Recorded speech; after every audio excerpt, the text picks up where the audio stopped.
straight away he slaps. বিপিএলে টানা ৮ match জিতে অপরাজিত ছিল রংপুর রাইডার্স। সেই রংপুর রাইডার্স কিনা এরপর হেরে বসে টানা ৩ ম্যাচে। এবার লজ্জাজনকভাবে হেরে আসর থেকেই বিদায় নিল বিপিএলের টানা ৮ ম্যাচ জয়ী রংপুর রাইডার্স। বিপিএলের আসরের সবচেয়ে বড় কেন্দ্রবিন্দু দল ছিল রংপুর রাইডার্স, যারা কিনা দর্শকদের মাতাতে প্লে অফ ম্যাচে মাঠে নতুন করে নামায় ৩ বিদেশি তারকা ক্রিকেটারকে। ২ ফেব্রুয়ারি দুবাইয়ের IL T20 থেকে সকালেই ঢাকায় চলে আসেন আন্দ্রে রাসেল। একই লিগ থেকে উড়ে এসেছিলেন টিম ডেভিড ও জেমস ভিন্স।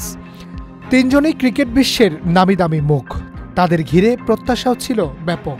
সকালে নেমেই মাঠে নামতে হয়েছে তিনজনকেই, আর সেটার ফলাফল একেবারেই চোখের সামনে দেখেছে মিরপুর শেরেবাংলা ক্রিকেট স্টেডিয়াম। রংপুরের ৩ বিদেশি সাইনিংয়ের ব্যাট থেকে এসেছে মাত্র ১২ রান।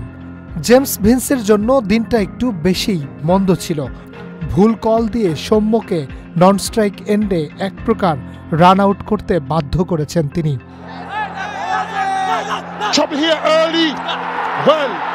এরপর নাসুম আহমেদের সাদামাটা এক বলে হয়েছেন কট অ্যান্ড বোল্ড।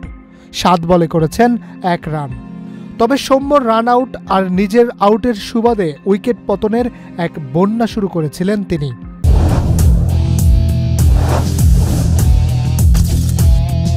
আন্দ্রে রাসেল ছিলেন শেষ ভরসা। তার আউটটাও নিশ্চিতভাবে পোড়াবে রংপুর রাইডার্স ভক্তদের। সাধারণ এক অফ স্পিনে বলের লাইন মিস করেছেন ক্যারিবিয়ান এই তারকা। ৪ রান করে ফিরেছেন প্যাভিলিয়নে। প্লে অফের আগে উড়িয়ে আনা আন্দ্রে রাসেল টিম ডেভিডরা ব্যাট হাতে কিছুই করতে পারেননি। খুলনার বোলিং লাইন আপের কাছে রংপুরের ইনিংস থেমে যায় মাত্র ৮৫ রানে।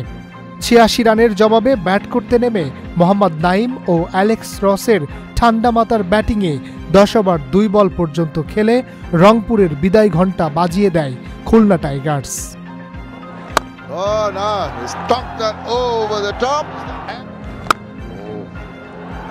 ক্লান্তি, কন্ডিশনের সঙ্গে মানিয়ে নেওয়া কিংবা টি-20-র বাণিজ্য ছাপিয়ে রংপুরের ব্যাটারদের ব্যর্থতাটাই সবচেয়ে বড় হতাশার চিত্র ছিল আজকের ম্যাচে।